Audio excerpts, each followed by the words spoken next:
Hello bachcho, let's see the question. A standing wave having three nodes and two antinodes is formed between 1.21 angstrom distance, then the wavelength is.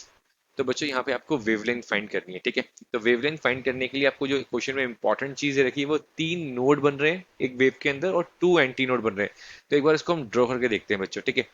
तो suppose करिए ये आपकी एक standing wave कुछ इस type से बन रही है यहाँ पर, ठीक है। ये आपके, ठीक है।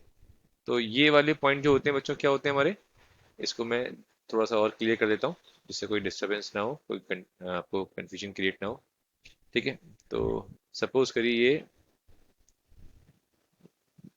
ये ठीक है।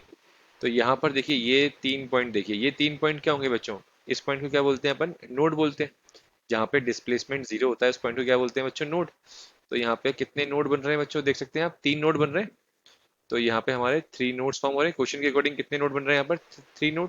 और जो एंटी नोड बनेंगे यहाँ पर डिस्प्लेसमेंट मैक्सिमम होता है, तो ये हमारा एंटी नोड कितने बन रहे हैं, दो बन रहे हैं।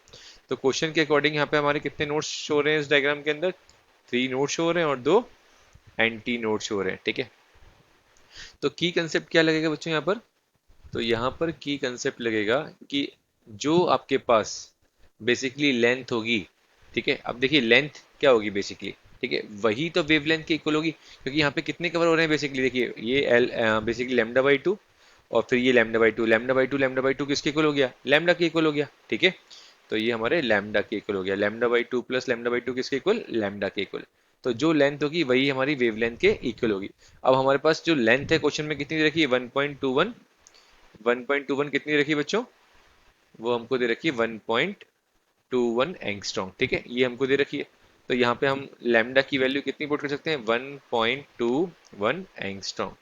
तो इसका मतलब ये हो गया कि जो हमारे पास लेंथ है वही किसके इक्वल, लैम्डा के equal, which is equals to 1.21 angstrom. तो ये बेसिक सा कंसेप्ट है यहाँ पे। तो जब भी आपको पहले नोट्स और एंटी नोट्स चेक कर लें, अगर वो एक ही वेवलेंथ में कवर हो रहे हैं, वन वेवलेंथ में कवर हो रहे हैं, तो वही हमारी क्या होगी, लेंथ के इक्वल होगी, और वही लेंथ किसके इक्वल, वेवलेंथ के इक्वल होगी। क्लियर। सो ऑप्शन चेक कर लेते हैं बच्चों। फर्स्ट ऑप्शन ये हमारा मैच कर रहा है, second is incorrect, third is incorrect, fourth is also incorrect. तो बच्चों हमारा करेक्ट ऑप्शन हो जाएगा, so our correct option is first. I hope this solution is clear to you, all the very best बच्चों।